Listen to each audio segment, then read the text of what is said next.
jarana jaarsummaa gaafatanii moo gaafii deebii seechi godhee achirra dhaabattanii gara tarugoota irree warri galsira jirtan. Gaafii deebii ati godhi seesan irra murtoofna. Amaan kaleessa obboleettiin teenna siifuun haati ilmaan keetii haati mana keetii abbaan manaa kiyyaa qabamee biyya galuu nullee hin beekna Oromoo hunda beekaa biyya galee biyyaa dhufuu didee jaartii biraa fuudhee dhufaa hin jiru. Ani ilmaan wajjin asitti rakkataa jira. Ispoonsarri kenna faayilii isaatirra jirra. Dokumentii hunda isatu harkaa qaba. Imeelii paaswordii isatu harkaa qaba. Isarra jirra.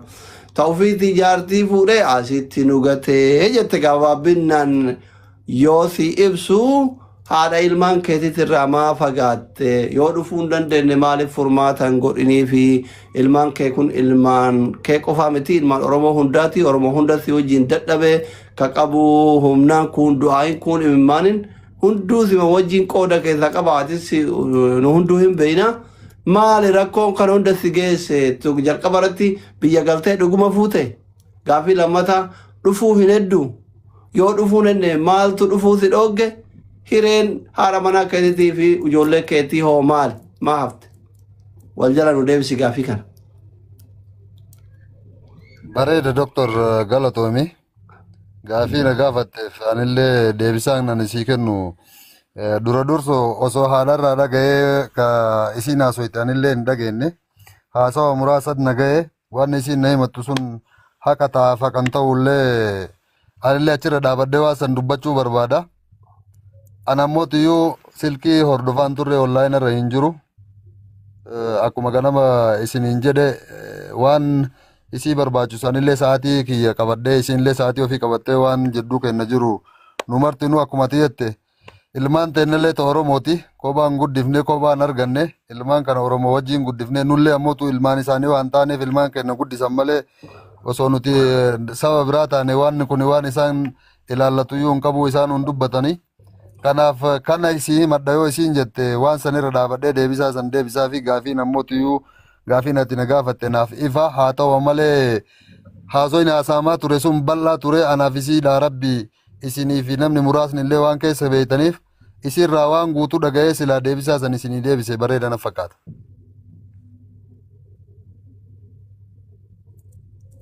Siifu waan hunda gurra kiyya irratti naa himattu akkasitti deebisaa jedhaa jira Amaan.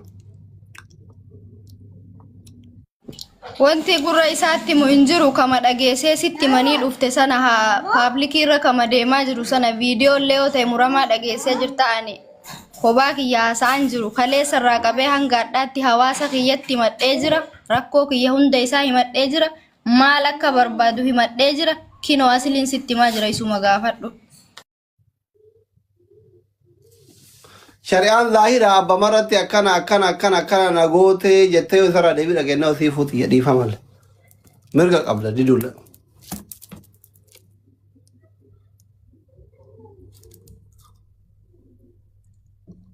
Siifu.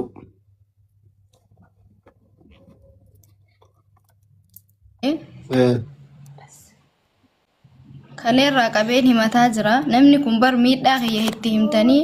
Dhimma akkanaa nurka jira dhimma akkanaa xumuruu barbaanna jettanii itti himtanii dhufe malee useetuma akkasiin hin dhufne bar sigalee ani daqiiqaadhaan wanti nan dhimma kiyya haasa'ee bo'uuf hin jiru hin beeka innillee ani itti himuu hin barbaachisu bar maal akka barbaadu bar hundi keessanuu ni beeytanii bar so ammoo yoo haasa'e jettan rakkoon qabu ni naafama.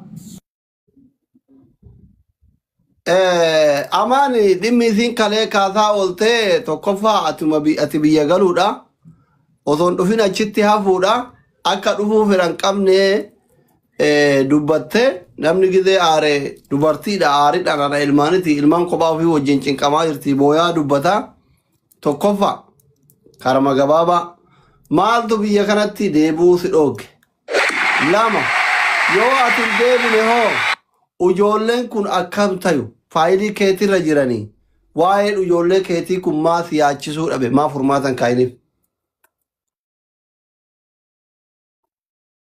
Ila asli na gaafachuun kan keessirriidha. Gaafii sirrii gaafattee ani deebisaa isiif deebisuu diddaaf yookaan ammoo tuyuu isin atakaruuf osoo hin ta'in dhugattu akkas qaba sii galee. Ani haadha ga'ulleedha ammoo tuyuu anaa fi namni kun kaleessallee atillee hin beektaa wallabbii keenya eega biyya galellee maaliin akka biyya galellee eessarraan akka biyya galellee namuu hin beekaa ifa. Deebi'uu fi deebi'uu dhabuu kiyyallee hin didee fi karatu hin jirree akkamitti akka anaaf illee atillee hin beektaa namoonni muraasni hin beekaa haga mubaarak hin bahutti hin beeka jedhee yaada abbaan ijoollee hin beeka. Mubaarak facaatu namni jedhullee namni sila biyya san nama fiffidu mucaasanii waan kana quba qabaa namoonni Duubaa illee isii dubbisaa turte. Hin jira.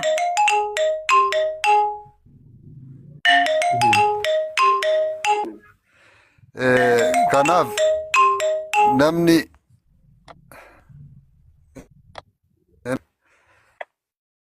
hin dhaga'ama. Imoositti bu'ee hin dhaga'ama dubbadhu.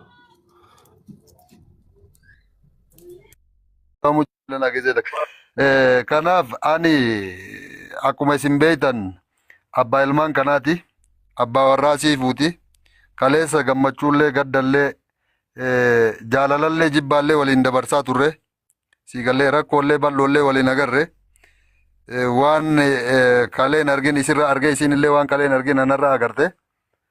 Ani jaaladhee biyyattiyyattillee hin gallee mana hidhaa ture. Waan ani ittiin hidhamillee yemmootu isinillee hin beektanii wallabbee ammucaa Suudaanii wajjin shaara arba'iinitti wallabe bakka suuqii abbaa gadaatitti namni achi jiru naannoo san jiruu fi isinillee rabbillee namnillee hin beeka jechuudha. Hidhamee galee eega galee ammootiyyuu fedhii kiyya hin gallee gaafa galullee marimaa anaafisii wajjin gallee waraqata walii barreessaa turre waraqaan anaafisiin hagarraa walii barreessaa turre mana hidhaa san keessatti ana bira jira guututti walumaa galatti jechuudha. Gaafa galu hin deebi'aadhaan walii galteen xiyyaa fi taasisii hin deebi'a siifu as keessatti ilmaan xiyya argee dubbisaa hin jiru. Ilmaan xiyyallee ammootu guyyaa jimaata waytanatti dhuftu argee ol fuudhee dubbisaa hin jiru akkana jedheen bakka mana hidhaa san Mubaarak dhufee ofii isaati ijaan na laale abbaan hujuu achitti dhufee na laalaa ture nama salaama godhuu hin dandeettuu ilmoo tante ol fuutee dubbisuu dhungachuu hin dandeettuu ilmoon tante meetira 2-3 sirraa fagaatti seera biyya sanii agartanii jirtanii hin ulfaata. Mataan akkanatti sillee maraataa jira atillee mataa kan kee dhabaa jirta naan jettee gali naan jette isinillee anillee ammootiyyuu wayitatti yaadu waan kana bayaa hin jiru furmaanni hin jiru achitti bahuu hin dandeenye akka galu murteesse jechuudha. Wanni ani gala irra murteesse. Anaa fi namni kun ammootiyyuu akka viidiyoo irratti haasa'ame san wanni marti akkas ta'ee dhugaa ta'ee nama irratti mul'achuu danda'a rabbii fi namaaf ammootiyyuu waan namni haasa'e malee waan ana haasa'e namni illee dhaga'ee anaaf murteessa malee isiifillee murteessa malee waan hin dhaga'in takka duukaa dhaabatee hin haasa'u jechuudha.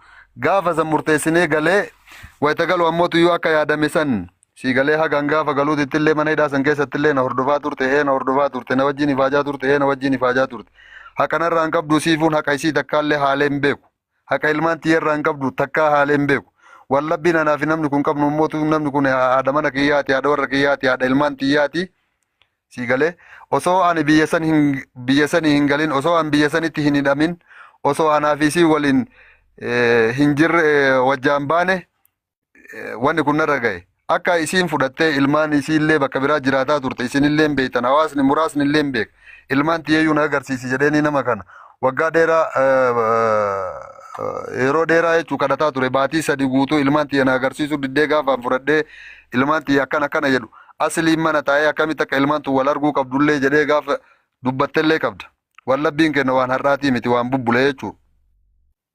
Akka haasa'amu sana anaa fi isiin jaalalaan wajjaan baanee yookaan ammootu isii gatee ani biraa hin gallee gidditti irraa na fuusee na galchee eega galee ammootiyyuu si galee wallabbii illee qabaannee mana hidhaa keessatti illee na biraa hin hafne. Gaafa hangalullee na hordofaa turte wayita hangalullee ammootu namni shaantatti silkii tiyyallee namni naa fide agartee waraqaa shaadaa jettee ijoollee waraqaa shaadaa koppii gootee namni naa fide isiidha. Nama kanaa jechuudha. Hin deebi'aa waan takka sirreeffadhee akkana waliin jennee walii galtee kennan gabbuune gaafa gabbuu illee hagaan maatii kiyya bira ga'utti akkuma reefu jechaa turte san haadha tiyya waa godhuu abbaa kiyya waa godhuu kunniin ani mana hidhaa irraa bahe anillee godhuuf hin dandeenye isiin ammootiyyuu waan itti fakkaatte gootee jirti haa galatoomtu garuu haati namaa ulfaattuudha akkuma isiin haadha taatee namni marti isii rifatu kanatti warri haadha namaa koomantii arraba dhiiftamoo isinirraa cufa maa shayxaana taatan isin bultii namaa jidduutti arraba dhiiftamoo isinirraa cufa deemtanii dalagattan amma amaanii kiyya muraadhiisi kooman amaan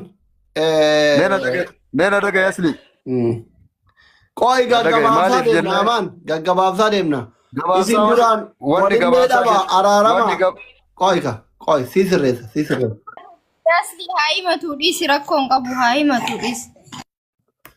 Kararra kaayuuf karamarra kaayuuf jaarsaaf jaartii waluma loltii waluma dhabdii wal loltan illee wal dhabdan illee wal loltan illee wal dhabdan illee hidhamte illee gaafa hidhamte illee namni hundi kasirraa cite mucee uummatana achitti si gaafataa ture galte maaltu dhufuu si dhoogge yoo atin dhufne hoo hireen ijoollee teetiitiif haadha manaa keetii maali jetteef maali.